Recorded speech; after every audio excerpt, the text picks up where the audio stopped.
नमस्कार, आप देख रहे हैं इंडिया न्यूज। आपके साथ मैं हूं रचना। स्वागत है आपका सुपरफास्ट 100 में। अगले आधे घंटे आपको रूबरू करवाएंगे देश और दुनिया की बड़ी खबरों से, वो भी तेज रफ्तार के साथ। नमस्कार, आपके साथ मैं हूं चित्रा त्रिपाठी। शुरू करते हैं सुपरफास्ट 100 और सबसे पहले बात करते हैं नारायण राणे के बेटे नीतीश राणे की। महाराष्ट्र के उद्योग मंत्री नारायण राणे के बेटे नीतीश राणे भी अब ठाकरे बंधुओं की राह पर चल पड़े हैं। गुजरातियों के खिलाफ दिए गए बयान पर वो अभी भी कायम है। उन्होंने मुंबई में रह रहे गुजरातियों को मुंबई छोड़कर जाने का फरमान जारी किया है। नीतीश राणे मुंबई में स्वाभिमान संगठन नामक एक समाजसेवी संस्था चलाते हैं। उन्होंने ट्वीट और अखबार को दिए गए इंटरव्यू में गुजरातियों को मुंबई छोड़ने की सलाह दी है। नीतीश का कहना है कि गुजराती मुंबई में रहकर पैसा कमाते हैं, लेकिन तारीफ गुजरात के मुख्यमंत्री नरेंद्र मोदी और उनके विकास मॉडल की करते हैं। ऐसे गुजरातियों को मुंबई छोड़कर चले जाना चाहिए। नीतीश की एक और शिकायत है कि मुंबई की गुजराती बहुल हाउसिंग सोसाइटियों में मांसाहारी व्यक्तियों को घर नहीं खरीदने दिया जाता। नीतीश कहते हैं कि अगर गुजराती वापस नहीं लौटे तो मुंबई को भी गुजरात बना देंगे। दुर्गा के निलंबन मामले की जांच के लिए अखिलेश सरकार ने जांच कमेटी का गठन कर दिया है। इसके लिए 4 लोगों की कमेटी बनाई गई है। कमेटी में एसपी नेता और यूपी एग्रो के चेयरमैन नरेंद्र भाटी के भाई को भी शामिल किया गया है। आपको बता दें कि नरेंद्र भाटी वही शख्स है जिन्होंने दुर्गा को 41 मिनट के अंदर सस्पेंड करवाने की बात कही थी। आईएएस अफसर दुर्गा नागपाल ने ये तीनों चिट्ठी डीएम को लिखी थी। पहली चिट्ठी में साफ साफ कहा गया है कि 16 जुलाई को दुर्गा ने अवैध खनन करते हुए 6 ट्रकों के साथ 7 लोग पकड़े। 18-19 जुलाई को 15 ट्रक के साथ 10 लोग पकड़े गए और 24 जुलाई की रात को 7 डंपर 3 जेसीबी मशीन के साथ 10 लोग गिरफ्तार हुए। निलंबित आईएएस दुर्गा शक्ति नागपाल ने यूपी के मुख्य सचिव से मिलकर अपना पक्ष रखा है। दुर्गा शक्ति नागपाल को अखिलेश सरकार ने सांप्रदायिक सौहार्द बिगाड़ने का आरोप लगाकर निलंबित कर रखा है। उधर दुर्गा के निलंबन मामले में हाईकोर्ट ने दखल देने से इनकार कर दिया है। हाईकोर्ट के लखनऊ बेंच ने कहा दुर्गा खुद याचिका दाखिल करेंगी, तब इस पर विचार होगा। दुर्गा मामले पर दायर याचिका पर सुनवाई करते हुए लखनऊ बेंच ने पूछा कि दुर्गा के निलंबन के बाद ग्रेटर नोएडा में अवैध खनन पर अब तक क्या कार्रवाई की गई। इस पर सरकार को 19 अगस्त तक जवाब देना है। यूपी के नगर विकास मंत्री आजम खान ने आईएएस दुर्गा मामले पर रिपोर्ट बनाने वाले डीएम पर सख्त रुख अपनाया है। आजम खान ने कहा कि इस मामले में मुख्यमंत्री को गलत रिपोर्ट देने और रिपोर्ट लीक करने वाले डीएम का भी निलंबन होना चाहिए। डीएम ने अपनी रिपोर्ट में दुर्गा को क्लीन चिट दे दी है। समाजवादी पार्टी के नेता और यूपी एग्रो के चेयरमैन नरेंद्र भाटी का 28 जुलाई का एक भाषण सामने आया है। इस भाषण में भाटी ने दावा किया कि उन्होंने आईएएस दुर्गा को महज 41 मिनट में सस्पेंड करवा दिया। मुलायम सिंह जी से बात हुई है, 10:30 पे माननीय अखिलेश जी से बात हुई है और 11:11 पे एसडीएम का सस्पेंशन ऑर्डर कलेक्टर के यहाँ रिसीव हो गया। 40 मिनट में सस्पेंशन का ऑर्डर छपके लखनऊ से निर्णय होकर छपके यहाँ शामिल हो गया कलेक्टर के यहाँ। यूपी में कैबिनेट मंत्री का दर्जा प्राप्त नरेंद्र भाटी ने महिला आईएएस अफसर के लिए आपत्तिजनक शब्दों का भी इस्तेमाल किया।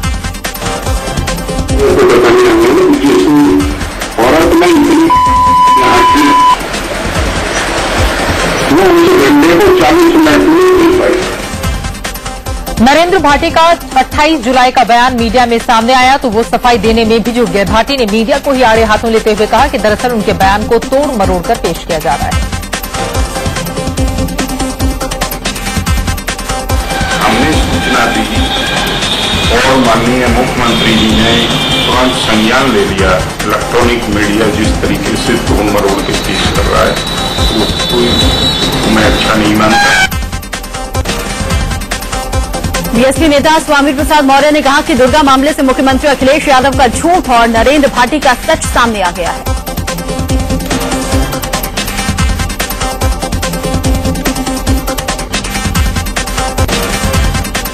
बीजेपी ने भी आईएएस दुर्गा के निलंबन को दुर्भाग्यपूर्ण करार दिया है। बीजेपी नेता मुख्तार अब्बास नकवी ने कहा है कि दुर्भाग्यपूर्ण है कि माफिया के इशारे पर अफसरों को सस्पेंड कर दिया जाता है। शुक्रवार शाम को मेरठ में बीजेपी कार्यकर्ताओं और स्थानीय नेताओं ने एक मशाल जुलूस निकाला। इस मशाल जुलूस का आयोजन दुर्गा शक्ति नागपाल के समर्थन और प्रदेश सरकार के खिलाफ किया गया। दुर्गा नागपाल के निलंबन से भले ही खनन माफियाओं के हौसले बुलंद हुए हों, लेकिन कुछ माफिया इस मामले के शांत होने का इंतजार कर रहे हैं। फिलहाल इन्होंने यमुना किनारे खनन के काम में लगे अपने डंपर और ट्रक को खड़ा कर दिया है। दिल्ली के नरेला इलाके में एक स्कूल बस और वैन की आपस में जोरदार टक्कर हो गई। हादसे में 10 बच्चे और वैन का ड्राइवर जख्मी हो गए हैं। सभी घायलों को अस्पताल में भर्ती करवा दिया गया है। मुगलसराय गया रेल लाइन पर कल रात नक्सलियों का तांडव देखने को मिला था। नक्सलियों ने गया के पास परैया स्टेशन के पास रेल लाइन को बम से उड़ा दिया और स्टेशन पर मौजूद एक केबिन को भी आग के हवाले कर दिया। रेल लाइन उड़ाने की वजह से गया से लेकर मुगलसराय तक हड़कंप मच गया। इस लाइन से गुजरने वाली कई ट्रेनों को रोक दिया गया, जिससे मुसाफिर घंटों परेशान रहे। हालांकि बाद में ट्रैक को ठीक कर परिचालन शुरू कर दिया गया। नक्सलियों ने झारखंड के चतरा में जमकर उत्पात मचाया। नक्सलियों ने यहां एक पेट्रोल पंप को बम से उड़ा दिया। नक्सली वारदात के बाद इलाके में दहशत देखा जा रहा है। नोएडा के सेक्टर 62 में एक मल्टीनेशनल कंपनी में बम की खबर से रात भर यहां अफरा तफरी रही। कई घंटे तक डॉग स्क्वाड और बम निरोधक दस्ते की टीम बम तलाशती रही, लेकिन बम नहीं मिला। बीती रात जम्मू कश्मीर में एक बार फिर भूकंप के झटके महसूस किए गए। भूकंप की तीव्रता 5.2 रही। किसी भी तरह के जानमाल के नुकसान की खबर नहीं। इससे पहले कल सुबह भी उत्तर भारत हिल गया। जम्मू के किश्तवाड़, डोडा और भद्रवाह में भूकंप के झटके महसूस किए गए। साथ ही पंजाब और हिमाचल के भी कई इलाकों में भूकंप के झटके महसूस किए गए। शुक्रवार सुबह आए भूकंप की तीव्रता रिक्टर स्केल पर 5.4 थी। मध्य प्रदेश के सतना में चित्रकूट के विधायक के छोटे भाई राजेश सिंह पर जानलेवा हमला हुआ है। भरहोत नगर कॉलोनी में मोटरसाइकिल से आए बदमाशों ने उन पर गोली चला दी। हमले में राजेश को गोली के कुछ छर्रे लगे हैं। उनका इलाज अस्पताल में चल रहा है। राजेश सतना के वार्ड 7 के पार्षद हैं।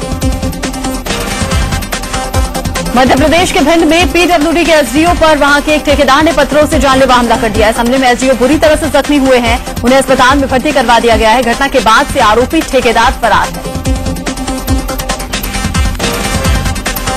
संसद की मानसून सत्र से पहले स्पीकर मीरा कुमार ने आज एक सर्वदलीय बैठक बुलाई है। बैठक के लिए मीरा कुमार, आडवाणी, सुषमा स्वराज, अजित सिंह समेत कई नेता संसद भवन पहुंच चुके हैं। संसद भवन में होने वाली इस बैठक में स्पीकर 5 अगस्त से शुरू होने जा रहे संसद सत्र को सुचारू तरीके से चलाने की अपील करेंगे।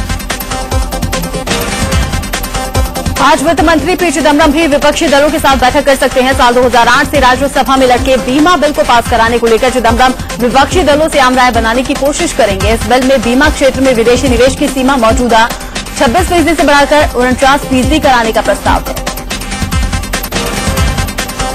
मध्य प्रदेश के मंदसौर में नितिन गडकरी ने इशारों में निशाना साधा है। गडकरी ने कांग्रेस पर हमला करने के लिए खास शायराना अंदाज का सहारा लिया। एक कार्यक्रम में भाग लेने इंदौर पहुंचे नितिन गडकरी ने कहा कि बीजेपी में प्रधानमंत्री को लेकर कोई घमासान नहीं है। साथ ही उन्होंने कांग्रेस पर हमला करते हुए ये भी कहा कि मध्य प्रदेश से कांग्रेस खत्म हो जाएगी। शुक्रवार को गुजरात के मुख्यमंत्री नरेंद्र मोदी ने नागेश्वर धाम में वन महोत्सव का उद्घाटन किया। इस मौके पर मोदी ने यहां पूजा अर्चना भी की। जामनगर में मुख्यमंत्री नरेंद्र मोदी की सभा से पहले गुजराती फिल्म के गीतों पर जमकर ठुमके लगे। समारोह में मुख्यमंत्री नरेंद्र मोदी के अलावा 4 मंत्री और दर्जनों विधायक के साथ कई अधिकारी भी शामिल होने वाले थे। महाराष्ट्र के मुख्यमंत्री पृथ्वीराज चौहान ने कहा है कि आदर्श घोटाले की रिपोर्ट पर उनकी नजर बनी हुई है और जैसे ही एक्शन टेकन रिपोर्ट बन जाएगी उसे सदन में रखा जाएगा।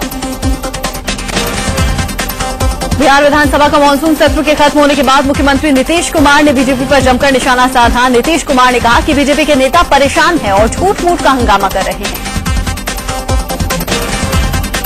इसके पहले मानसून सत्र के आखिरी दिन बिहार विधानसभा के अंदर और बाहर अलग अलग मुद्दों को लेकर विपक्ष ने जमकर हंगामा किया और सरकार के खिलाफ नारेबाजी भी की। केंद्र सरकार सीबीआई पर अपना नियंत्रण छोड़ने के लिए बिल्कुल तैयार नहीं है। सुप्रीम कोर्ट में केंद्र सरकार ने हलफनामा दाखिल कर सीबीआई डायरेक्टर के सुझावों को सिरे से खारिज कर दिया है। सीबीआई को स्वायत्त बनाने के लिए सीबीआई निदेशक ने कुछ सुझाव कोर्ट में दिए थे। केंद्र सरकार की तरफ से कार्मिक मंत्रालय ने सुप्रीम कोर्ट में 22 पन्नों का हलफनामा दायर किया है। सरकार ने सीबीआई डायरेक्टर के कार्यकाल को 3 साल करने और डायरेक्टर को और ज्यादा शक्ति देने का भी विरोध किया। सीबीआई पर केंद्र के हलफनामे बीजेपी नेता रविशंकर प्रसाद ने कहा है कि उनकी पार्टी सीबीआई की आजादी के पक्ष में है। कानून मंत्री कपिल सिब्बल ने राजनीतिक दलों को आरटीआई के दायरे से बाहर रखने के फैसले का बचाव किया है। सिब्बल ने कहा कि सियासी दल निर्वाचन आयोग के प्रति जवाबदेह होते हैं और वो अनुदानों का खुलासा आयोग के सामने ही करते हैं। आरटीआई कानून पर सियासी दलों के इस रुख पर प्रशांत भूषण ने सवाल उठाए हैं। प्रशांत भूषण का कहना है कि सियासी दल जनता को ये नहीं बताना चाहते कि उनके पास पैसा कहां से आ रहा है। महाराष्ट्र के गृह मंत्री आर पाटिल को अपने बेतुके बयान पर सफाई देनी पड़ी है। सदन के अंदर पाटिल ने कहा था कि पुलिस वाले भ्रष्ट इसलिए हैं क्योंकि उनकी सैलरी कम है। डांस बार पर पाबंदी हटाने के सुप्रीम कोर्ट के फैसले के खिलाफ महाराष्ट्र सरकार अध्यादेश लेकर आएगी। गृह मंत्री आर पाटिल ने विधानसभा में कहा कि डांस बार किसी भी कीमत पर खुलने नहीं दिए जाएंगे। तेलंगाना के विरोध में आंध्र प्रदेश से आने वाले केंद्रीय मंत्री आज प्रधानमंत्री मनमोहन सिंह और कांग्रेस अध्यक्ष सोनिया गांधी से मिल सकते हैं। इसके पहले शुक्रवार को ये लोग कांग्रेस महासचिव दिग्विजय सिंह से मिले और इस्तीफे की पेशकश करके अपना विरोध जताया। आंध्र प्रदेश के मुख्यमंत्री किरण कुमार रेड्डी आज रायलसीमा और सीमांत के विधायकों के साथ बैठक करेंगे। बैठक में तेलंगाना मसले पर चर्चा होगी।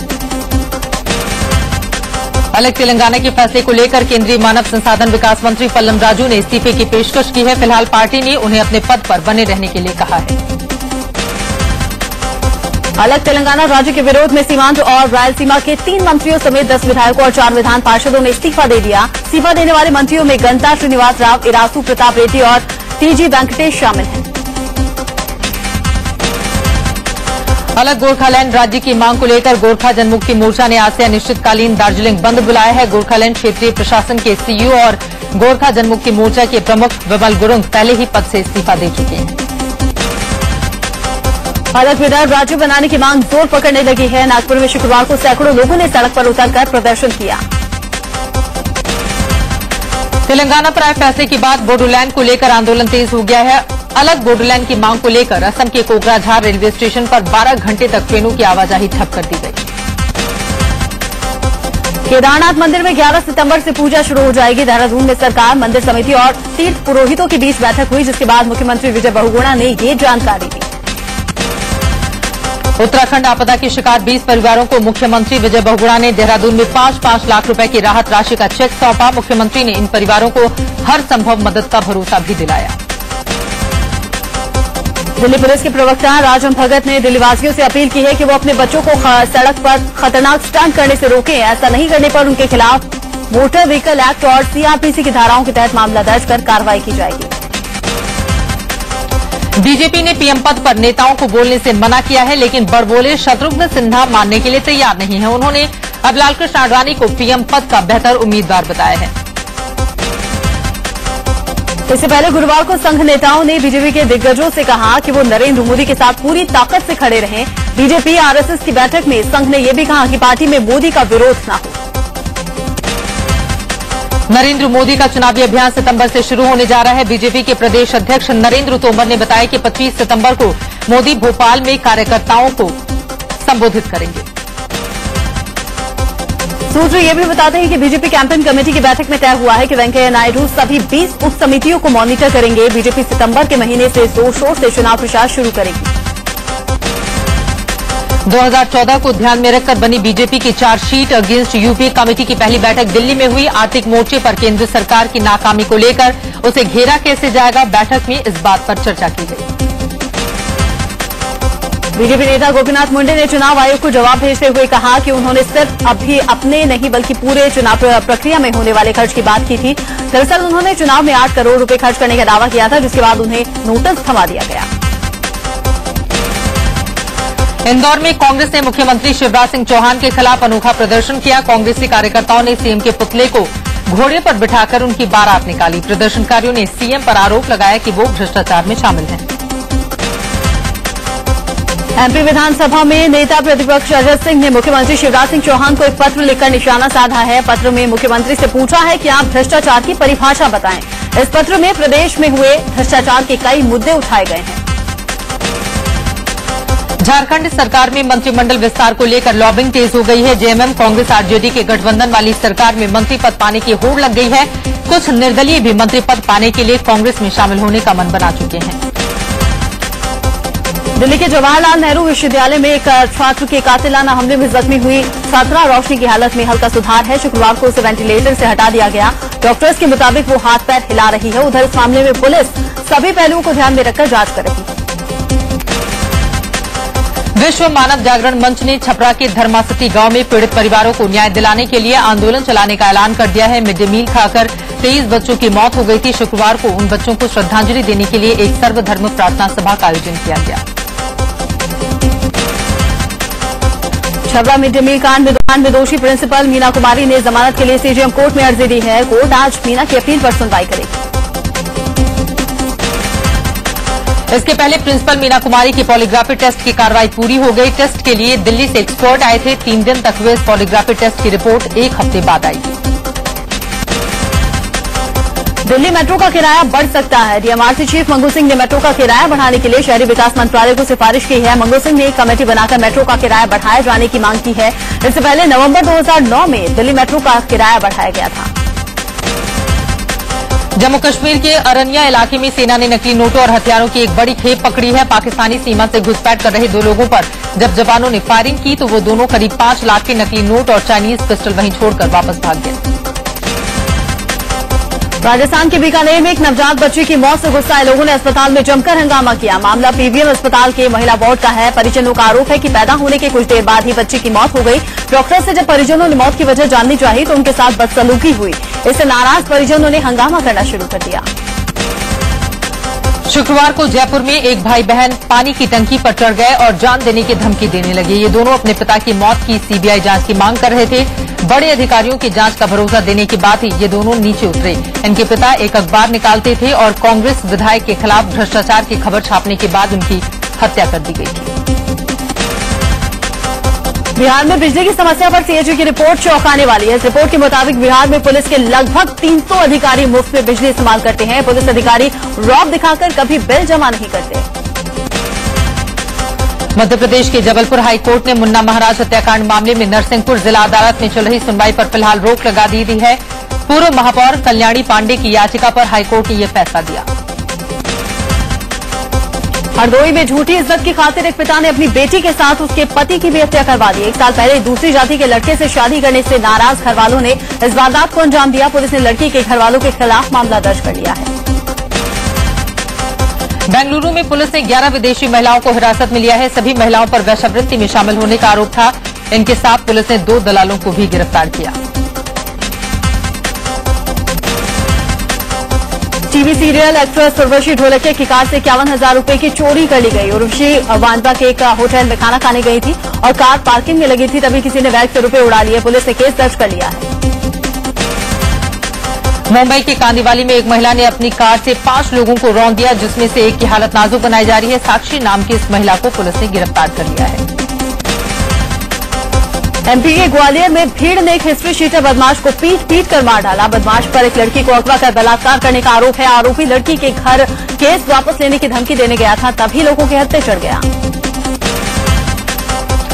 पाकिस्तान की जेल में कैदियों के हमले में मारे गए सरबजीत सिंह की बेटी को पंजाब सरकार ने नायब तहसीलदार बना दिया है। शुक्रवार को स्वप्नदीप कौर को पंजाब के सीएम प्रकाश सिंह बादल ने नियुक्ति पत्र सौंपा। इस मौके पर स्वप्नदीप कौर ने भारत सरकार से मांग की है कि पाकिस्तान जेल में बंद सभी भारतीय कैदियों की रिहाई के प्रयास किए जाएं। लंदन में विंबलडन फाइनल में टॉस करने के बाद मिर्जापुर की पिंकी वापस अपने गांव लौट आई है। लंदन से लौटने के बाद भी पिंकी की जिंदगी में कुछ नहीं बदला। उसका परिवार आज भी तंगहाली में जीने को मजबूर है। बिहार के 2 लड़कों ने फेसबुक की तर्ज पर जमबुक नाम की सोशल साइट बनाई है। इसकी खासियत यह है कि इसमें IQ test, market plus, online quiz test, group video chat सहित कई ऑप्शन मौजूद हैं। इस साइट से 12,000 लोग शुरू में ही जुड़ चुके हैं। राजस्थान के बांसवाड़ा में 1 MP 1 आइडिया प्रतियोगिता का पुरस्कार इंडिया न्यूज के रिपोर्टर दीपक श्रीमाली को मिला है। श्रीमाली ने परंपरागत फसल मक्का की संभावनाओं पर सुझाव दिए थे। उन्हें 1,50,000 रुपए देकर सम्मानित किया गया। सुबह हुई जोरदार बारिश से अहमदाबाद के कई इलाके जलमग्न हो गए हैं। सड़कों पर घुटनों तक पानी भर गया है, जिसकी वजह से लोगों को दिक्कतों का सामना करना पड़ रहा है। यूपी के वाराणसी में गंगा के उफान से बाढ़ जैसे हालात पैदा हो गए हैं। यहां गंगा नदी खतरे के निशान से ऊपर बह रही है। सारे गंगा घाट डूब गए हैं और अब पानी शहर में घुसता हुआ जा रहा है। कानपुर के बिठूर में उफराती गंगा का कहर देखने को मिला है। बिठूर के 6 गांव बाढ़ के पानी की वजह से डूबने की कगार पर हैं। गांवों में रहने वाले लोग पलायन को मजबूर हो रहे हैं। बिहार के छपरा जिले के सोन और सरयू नदी का जलस्तर भी लगातार बढ़ रहा है। लोगों के लिए मुसीबत बढ़ गई है। सारण इलाके में सदर और देवलगंज प्रखंड में पानी घुस गया है, जिससे लोगों को भारी परेशानी उठानी पड़ रही है।